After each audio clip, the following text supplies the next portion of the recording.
Their intention to rule rests with the annihilation of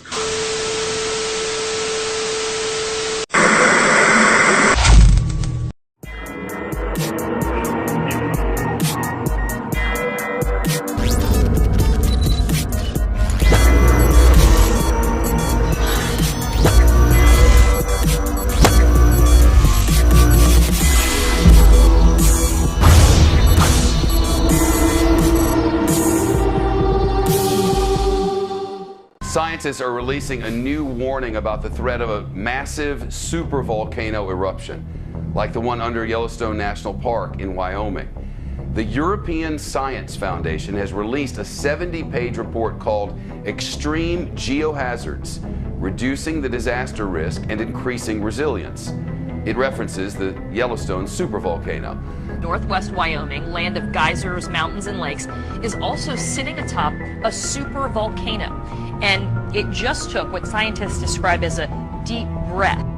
The Yellowstone volcano is one of a half dozen or so tantrumy mountains that earned the title supervolcano because its eruptions can eject nearly 250 cubic miles of ash, dust, and gas. For comparison, that's about 1,000 times the volume of Mount St. Helens eruption in 1980, which was in itself a pretty big deal. But you shouldn't be surprised. Yellowstone is famous for its hydrothermal features like geysers and hot pots and fumaroles, which are all products of this volcanic hotspot, where half-melted magma swells up close to the Earth.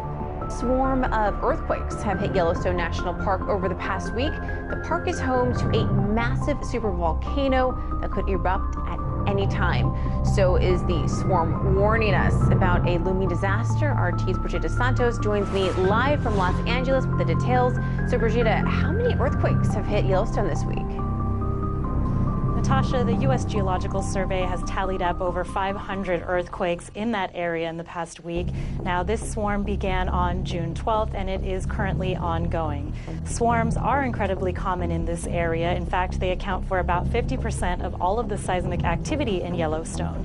And these are quakes that are ranging from 4.5 in magnitude to below zero. So I'm not sure whether there's much cause for concern right now. I do want to mention that this is a supervolcano with a thick continental crust that causes large buildups of magma, and it's capable of producing a magnitude 8 eruption on the volcanic explosivity index. That means the explosion could be 2,500 times larger than the Mount St. Helens eruption in 1980, which is regarded as the largest and most deadly eruption in U.S. history. We're talking about a sleeping Godzilla underneath Yellowstone that, if it erupts in a maximum eruption called Category 8, it could literally tear the guts out of the United States of America. Instead of having 50 states of the Union, we would only have 30 states of the Union. Now that's Category 8. This report looked at Category 7, which is much more likely once every 1,000 years rather than once every million years. That means in every century, there's a 10% chance that somewhere on the planet Earth there could be a supervolcanic Category 7 eruption. That's the danger. Prospect. I want to just show people what we're talking about here when we talk about this super volcano, and we have a little thing to show you, a map with some of the details. So that's where it is. It's beneath Yellowstone. It's been there, as we know. I guess this has erupted 3 times in 2.1 million years. But what they're worried about is the fact that they say that the ground has started to swell in levels that they have not seen before, 10 inches in some places in the past year. What does that tell us? It tells us that there is activity in this supervolcano, which erupts roughly every 600 million years. But that's what's making us very nervous, because the cycle time corresponds to the present-day era. So every single burp, murmur of this gigantic potential supervolcano, including the rise of the sea level, has to be watched very carefully. And visitors of Yellowstone National Park have been advised to keep off the roads. That's because the heat from a supervolcano beneath the Earth's surface is melting away the asphalt. Park officials have closed the 3-mile-long roadway known as Firehole Lake Drive and have asked visitors to park on the sides of the road. Park officials warned that stepping on the seemingly solid asphalt could create an illusion, and you could quickly find yourself stepping into hot water. Water buffalo stampede away from the sea. So maybe it's not surprising that this video was shot about 2 weeks before an earthquake measuring 4.7 rattled Yellowstone this past Sunday. There are several major curves, or threat curves, I call them, to the people of Earth. Geophysical changes, geological changes, astronomical changes, political changes, threat of war. All these factors are playing heavily upon people's minds today. The earthquake thing, I used to be able to predict them fairly accurately, between 70 and 90% on a given week, using data from the U.S. Naval facility at Fenmac over in Monterey, California. They monitor very subtle changes in the electric fields of the ocean and the air above the ocean, plus the sea surface temperature variation. And this allowed me to look at water coastlines all along the plate tectonic borders. And I determined back in 1996, when I started doing this, that you could see changes in the water surface temperature because of the electron flow over that area in the air. And it would make like a little butterfly, a yellow and blue wing type signature over where an earthquake was going to happen. And I perfected that technique over the years until 2005, when the Fenmac facility, the Navy, put up a new constellation of satellites and new programs on a new Cray computer. And they did not allow me to then access the files I had before to generate these reports. Strangely enough, I was accurate enough that the Association of Island States, or island countries, if you wish, asked me to explain how to use it so that they could use it to predict tsunamis. Some of the information from Yellowstone Park, where we have the Yellowstone caldera, since I think it was about February of last year, the government made all of the USGS employees, truck drivers moving equipment in and out of the sensor ranges there, everybody signed non-disclosure agreements with the government, facing penalties of cash fines and also imprisonment if they told what they're doing there in Yellowstone. And we had a geologist break silence. I won't name him, but anyway, they have been running huge, high volume internet lines from their sensors all over the Yellowstone Park area down into Texas.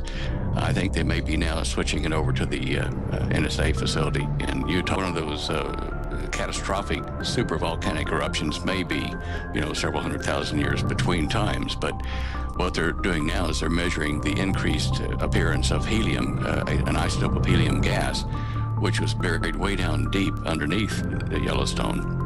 And when that starts to release, it means that there's geological activity down there in a deeper pool of magma, which they have recently. Well, the bottom line is we're going to see trouble with Yellowstone. We're going to see trouble with Lake Taupo caldera down in North Island, New Zealand. Both of those are under severe stress from different types of tectonic plate movement, but they are both supervolcanoes. And Lake Taupo erupted last in 87 AD. It sent up so much ash from the southern hemisphere that the Chinese astronomers at that time recorded 3 days of darkness after the eruption down there. Now, USGS has been told not to panic people because it hurts real estate values in the economy if it gets too serious. But people who read between the lines will see that we're being warned by USGS, by drills and just kind of subtle warnings in the newspaper in California that earthquake activity and hence some volcanic activity is somewhat imminent. And they're trying to get people to gradually readjust their circumstance without causing a panic. Mind you, with all the illegals in California, I guess, if that fell into the sea, it wouldn't be a great loss, but still, you got to give them a chance. The new plasma pool they found deep down has opened up a vent to the northwest, heading toward Mount St. Helens direction. This one is a very deep vent because when the Fukushima earthquake occurred, on that day I was watching the seismic helicorders at Yellowstone, and one of them in the northwest corner picked up and rang like a bell before the normal shock wave could have even reached the United States. And that means to me that there is a direct hydrodynamic connection in the magma between Yellowstone and the western side of the North Pacific. this is what they're watching, because it will be a prelude to New Madrid. It'll be a prelude to a number of other volcanoes and breaking up of the West Coast. So the Yellowstone caldera is kind of a new kind of instrument in addition to being a threat. I wanted to jump in here real quick tonight and share an email that I received from a guy that I knew a long time ago, a very trusted individual that has in certain ways risked his life for me and same as I did for him. But he sent me a very disturbing email today, and you can see right here it was 8:06 p.m. exactly, like 17 minutes ago. It took me a minute to get everything set up. I am not disclosing this individual's name on the email. It's just not going to happen. But let me read the email for you. It says, "Hello, Tom. Just wanted to take a minute to give you a heads up. I know you have been well prepared for a long time, my friend. Just so you know, it would not be a good idea to stray too far from your bunker for a while," because he knows I have a bunker set up and supplies and everything. Anyway, briefly, he says, "I will tell you that the USGS is suppressing the earthquake activity at Yellowstone caldera from the general public. Washington is aware of this because they are the ones giving direction about this blackout. This is the reason for all the preparations made in FEMA Region 3. This is the reason they moved those nukes out of Texas in a big hurry." I heard something about that before. Okay, this is the reason, he says, for the schools preparing 3-day kits for all the students and the FEMA coffins shipped to Hawaii and the East Coast. They thought it was all going to go with the passing of Comet Ison, and that's why they were preparing at breakneck speed on the East Coast. They are expecting millions of refugees after the eruption. They are saying the New Madrid is also waking up, and all of this is due to an increase in solar activity affecting all the fault lines in the world. You know me, friend, and I got to tell you, I'm scared to death for myself and my family, because I overheard a man say the other day that the big one is on the way. He leaves it with, "Got to go for now, friend. I hope you can survive this." He says, I know you can survive this, Tom, because as long as I have known you, you have always had a strong will to survive. I hope to join you and your family soon. Please save us a spot."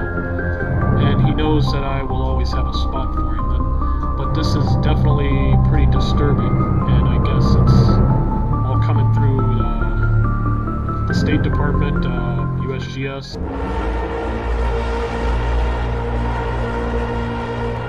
And I beheld and heard an angel flying through the midst of heaven, saying with a loud voice, "Woe, woe, woe to the inhabitants of the earth, by reason of the other voices of the trumpet of the 3 angels which are yet to sound."